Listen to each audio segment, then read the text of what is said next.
What is the most unsettling glitch you have encountered in the Matrix? I had an out-of-body experience during a spinal tap surgery while under anesthesia. When I watched the entire surgery from above my body, I noticed that the doctor knocked my Game Boy off the tabletop as he was passing by batteries that were ejecting from the fallen one. I woke up groggy and told him where my second battery was, and he was startled to see it there. He scooped it up when it fell inside, but the other battery was next to the front left wheel beneath the bed, out of his view, but not mine. Added to clarify, I was going home with my dad, and my face was facing a wall that touched the bed in my range of vision. I would have seen the bed's surface in the wall, but that's still weird to me. We have to wait a little while longer because they gave us the wrong order. So I sit there feeling dizzy and sick to my stomach after stopping at a drive-thru and becoming increasingly nervous for no apparent reason. And I feel the impulse to call my brother. He was attempting to call us, but he was in a car accident, and while no one died, he was severely damaged. I ordered him to stop talking and to stay as far away from the automobile as he could. He tried to phone some of his friends even though he didn't understand, and I could hear them calling him a sissy. He gave up and got far, and then there was a lot of shouting, he informed me, when his inebriated companion attempted to impress some girls in the car drifted and struck the bottom of the vehicle on some rocks, leaving the driver motionless. They stood close to the vehicle. The hood exploded in flames as the driver attempted to restart the engine inside, and the car began to burn quickly. The driver was able to escape, although he suffered serious injuries, and several of the men and women who were nearby also had minor burns. My brother, who was driving, was the only one who had minor injuries from the entire incident. He informed me that he was inches from the hood of the car when I instructed him to get out. I had never seen anything like this before. Then, after this one instance, it's just a strange memory. I can't recall what I was thinking, but I recall it as if I were watching a movie and seeing myself and everything from a distance. I knew my mom had died, my uncle had passed away, had called to inform me of the tragic news while I was at work, and I told a co-worker, who offered his condolences. A few weeks later, my sister mentioned my aunt and uncle doing something, and I responded. However, my sister denied that he was dead, so I phoned my mother. I'm still unsure of how much of it was in my head and how much was true. Did I speak to my co-worker? Was I even on the phone with my mother at the time? The fact that my mind could create such a vivid and authentic recollection as that setting acid trip at this awesome music festival called Rustler's Valley in the Highlands, when I was about 25, still terrifies me to this day. In the east of South Africa, I was taking a considerable amount of acid at the time and liking the effects it had on my mind, but I wasn't particularly enjoying the actual trips because they were mentally taxing. Eventually, I realized that acid was, in any case, early that evening, as I was climbing. I was sitting with someone on the ground near one of the stages when I suddenly realized that someone was standing in front of me, staring at me for a while. I couldn't look at this person directly since it gave me the chills, and I wanted to get up and leave, but for some reason, that felt like the wrong thing to do. The individual eventually left after what felt like a very long time, and the night passed like any other acid trip. It ended up being a series of consecutive journeys between hell and Valhalla. As the early morning hours approached, I wandered around aimlessly and arrived at this location near one of the stages where I noticed someone wearing pants identical to mine. This was somewhat strange because I used to sew my jeans back then using bright, busy curtain fabric. I halted in front of myself, trying to decide what to do with this bombshell, but as I got closer, I discovered it was me from earlier that night. I realized how awkward I was making it earlier, so I just wandered off. I was freaked out after that experience, but I continued to take mushrooms frequently, and they always agreed with me. That was my last acid trip though, and I was going to the beach with my aunt when I was around 10 or 11. Friends, to get there, we had to travel through a huge industrial area into cars. Since we didn't know where we were going, our car was following the other until they made an abrupt turn, forcing our driver to make out a severe bend. We heard a loud, clear voice inside the car exclaim, "Sharp bend," and the driver instantly used the brakes. We all stared at one another in confusion, and we all knew it wasn't our voices. We saw that the second car had stopped at the same moment, and the driver stepped out, looking terrified, and yelled at us. "Did you hear that too?" They heard the same thing in their car and the surrounding area. It was completely abandoned. Wow. Thanks for your interest. To give you some history, this took place in central Italy in the early 1990s. My aunt was an actress at the time, and most of the other men were theatrical performers. The voice was frighteningly out of us because it was very obvious that it was coming from close by. But it wasn't coming from the front or back of the car. Instead, it was coming from nowhere. It was like they were making fun of us, and we were afraid. But soon someone began to exclaim, "Hey, who have you done?" You recall how those comedians used to have weird voices till we saw the other car halt, and the expression on the face of the driver? They were all just as terrified as us and told us we heard this eerie voice inside our car saying the same thing we had just heard. It was a hot day in the sun, and we were in a place with wide roadways and nothing at all around us. No cars, no people, number buildings.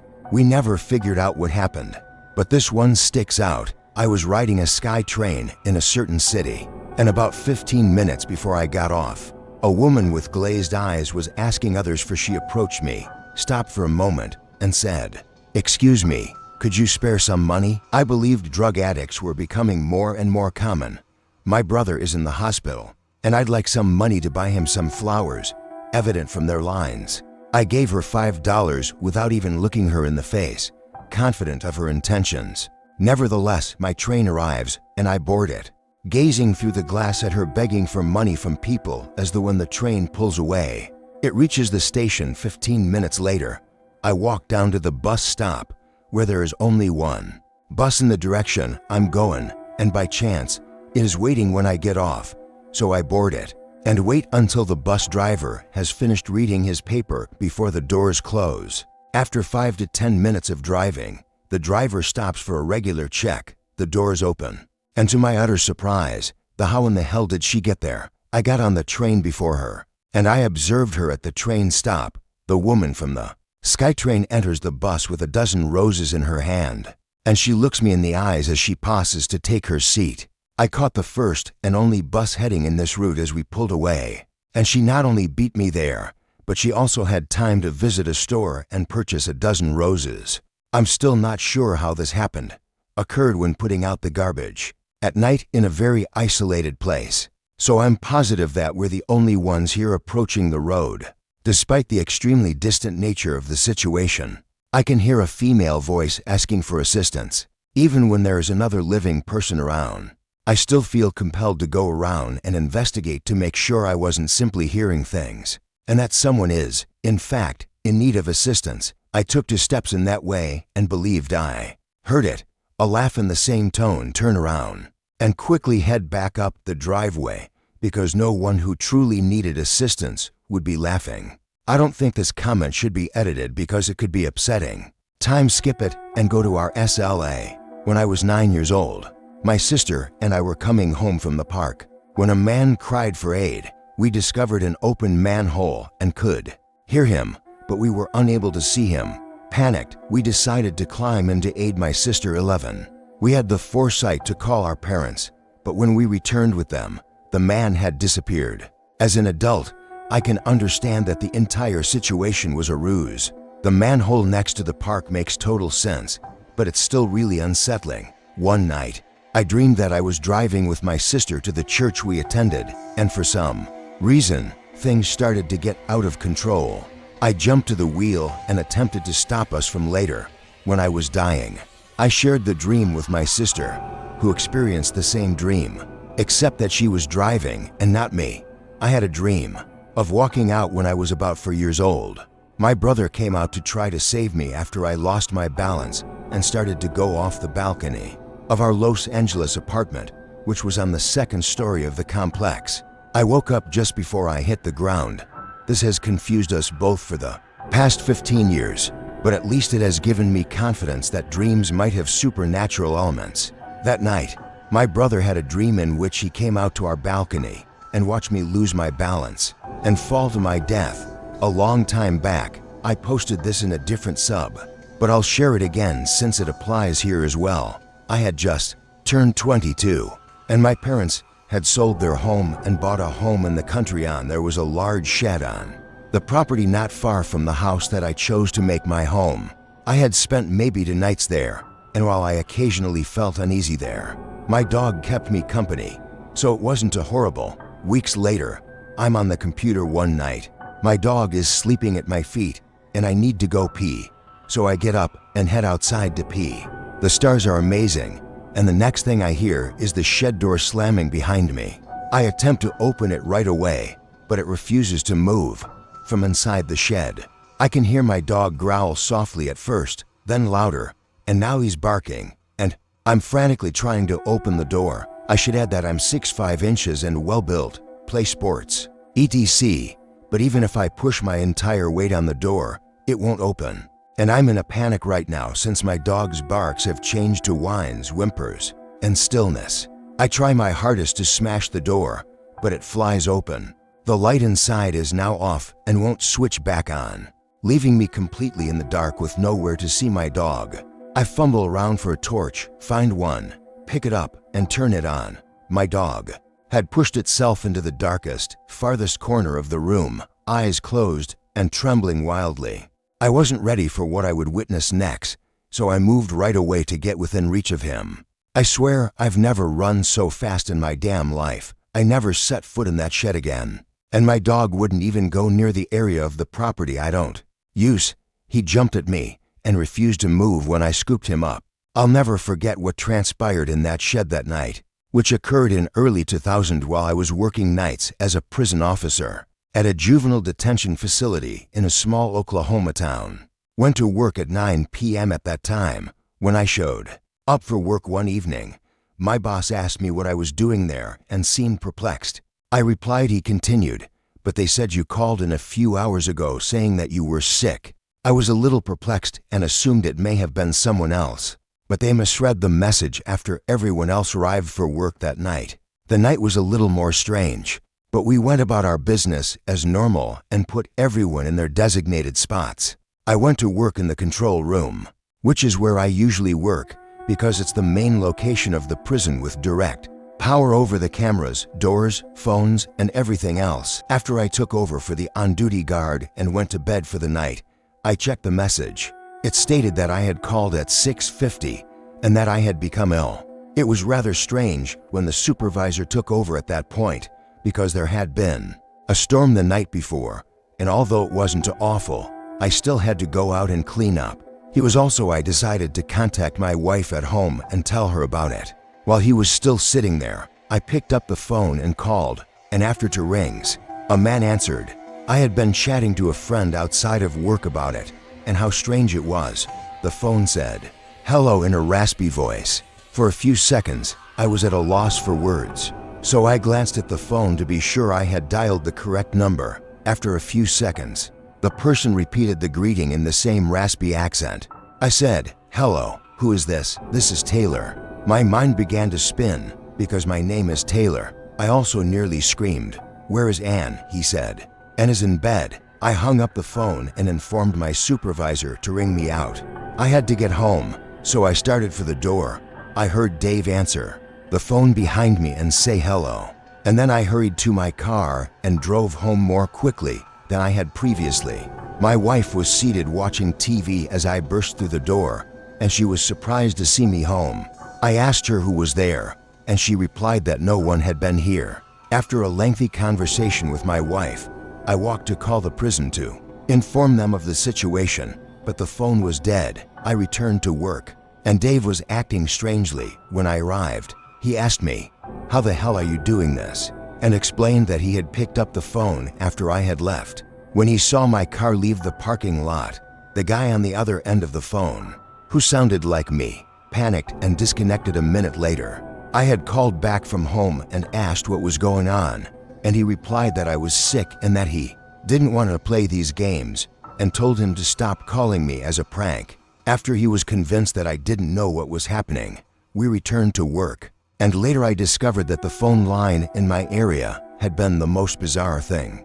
that has ever happened to me is that I was knocked down the night before by the storm. I'm not sure if this is related, but approximately 2 years into my relationship with my girlfriend, Susan, I had a dream about I was in my room at my mother's house where I lived at the time, bashing my ex. I knew I was cheating on Susan, but I didn't care, so I looked out the window, which looked out onto the back porch. In the middle of my dream, when I woke up, I thought it was a strange dream, but I brushed it off.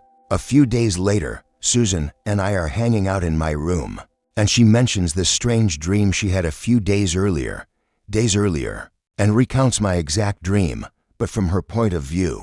Glancing out the window scared me. I didn't say anything about it at the time, and even now, 5 or 6 years later, it still bothers me. I was at work one day when I started using a sleep monitoring program on my phone that had a lucid dreaming mode. It would say, "You are dreaming repeatedly," in a woman's voice with a slight echo. I checked my phone since I kept hearing the voice every few minutes or so, and as soon as the screen changed, I woke up in bed as the light was rising, a little alarmed. I proceeded to take a shower, and then, on my way to work, I began to hear the about 3 or 4 more times, at various times of the day. I woke up in my bed as the sun was rising after hearing the voice over the radio once again. I was a little alarmed when I turned off my car and woke up again as the sun was rising. I had 2 incredibly intense dreams as a teenager, the first of which was about an online acquaintance of mine, and I continued to refuse to utilize that specific setting of the app. For approximately a week after that, my second dream was discovering a real-life friend's dead body floating in her bathtub. I didn't give it much thought. She called me to tell me that she had split up with her partner, and I sang a few lines of Seal's "Don't Cry" to her on the phone.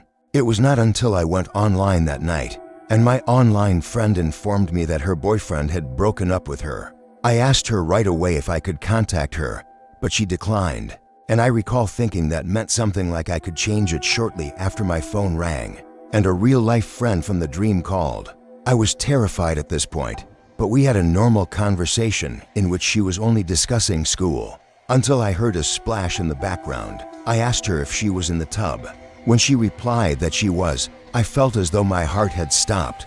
I asked her what she had done, but she took a very long time to respond.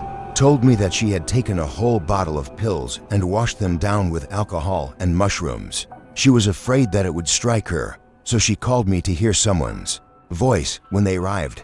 I hung up and dialed 911 10 years ago. While I was returning home on a road trip with 2 friends, I got a call from my parents. She was unconscious, but she is still alive today and is a mother to a lovely little girl, inquiring as to when we would arrive. I replied that we would be there in about 25 minutes. A minute later, we rounded a bend where we could see the reflection from a lake below us. Other than that, the route was entirely vacant, and all of a sudden, there were no lights on the road or gauges or dash lights in the car. The music immediately stopped and started at the beginning of the CD we were listening to. There was a car that the police had stopped a quarter of a mile ahead of us. It hadn't been there for long, so I believed I had fallen asleep for a moment because it was late. But I still found it strange after a minute or so. The driver turned down the music completely and asked whether anybody else had experienced the same thing. The other passenger in the rear seat suddenly sat forward and stated, "I thought I just fell asleep," which is when we learned that, to prevent ourselves from becoming alarmed, we concluded that the car might have experienced a brief electrical malfunction and reset the clock to an odd time before turning off the ignition. The clock in the automobile was reading an hour later than it had been only a minute before. I am missing an hour of my life, and I still don't know how it happened. I once clocked out of work at 25 minutes after the dash lights and headlights engaged and the CD player was resumed, yet we were an hour late when we got home. 6 p.m. I started my hour-long train travel home as usual at the time. Fell asleep after finding a seat and woke up right before my stop from during the 10 to 15-minute bus ride from the station to my house. I didn't use my phone or wear a watch, so I didn't notice the time anywhere. When I got home, my family surprised me with "I arrived home early and everything is okay." I checked a wall clock. and it will soon be 6 p.m. I was too stunned to comprehend what had transpired. I looked at others. A few days later, the administrator sent us the time sheets for the month's clock-in and clock-out timings, and every single day for me was around the same 6 p.m. watches, cell phones, etc. And the time is exactly correct. So far, I haven't worked out how I gained between 60 and 90 minutes that day, and as I write this, I'm already feeling deja. It wasn't me leaving work earlier. I've always wanted to tell someone about this aspect of my life, but I've never been able to. So I'll just tell a number of people online. One day, while I was heading to work, I suddenly felt the need to take a different route than I normally did. I worked downtown in a large metropolis. One day, I had the odd impulse to take a different route that would forever alter my life. I recall turning down an alley that I had never seen before and traveling about 15 feet when an actual glitch caused my thoughts to become disorganized, and I suddenly felt as though I were a semi-conscious creature floating through an odd dimension, in a variety of colors and shapes rather than having a body. I had a vision of a group of strange-looking people who, in my imagination, seemed like businessmen in suits. They appeared shocked and alarmed that I could see them, and when one of them moved quickly, everything changed to when I returned to normal, black. I was on a different street, the same one I used to walk to work every day, and I felt ill and disturbed and unhappy. I have never used heavy drugs and have never had any. I've never experienced hallucinations like this before, but the strange thing is that I felt like I was being controlled, as the glitch was fixing itself, and I could see those individuals observing me like a caged animal. Keeps bothering me a lot to this day. When I was 11 years old, TLDR had an epiphany that led to a real-life hiccup. I can still clearly recall it as if it were yesterday. My grandfather was aging and had visited the hospital several times that year. At that point, he had likely been there for 2 days. We went to see him, and I gave him a great hug and told him when I went to bed that night, I had the most lovely dream. My grandfather entered my room, sat in the rocking chair in the corner, beckoned me into his lap, and said he was leaving. I loved him and would see him tomorrow for some time, and that when he saw me again someday, I shouldn't worry because everything was fine and he wasn't in any pain. I gave him a big hug and smiled, telling him I understood, and then I looked. I asked my grandfather if we should wake him up and tell him that my brother was sleeping in the bunk beneath me. When I turned around to obtain his response, he had left, so I hurried to the window to gaze out onto the front yard. I looked back at the door to my room and then back at the front yard, and he was gone. I woke up once, hurried to my parents' room, and switched on the light. He was waving at me and whispering, "Go tell your mom and dad exactly what I told you." I was so frustrated that it was 2 a.m. when I told them exactly what Grandpa had told me, and they told me it was only a dream and to go back to bed. Em instructed me to go to bed and said that we would discuss it in the morning. At that moment, the phone rang, and it was the hospital. My mother began to cry, and she revealed that Grandpa had died. She simply sat there with my father for a moment, looking at me. I can still recall their faces. They exchanged glances, then each other, then me, and lastly stopped crying and grinned.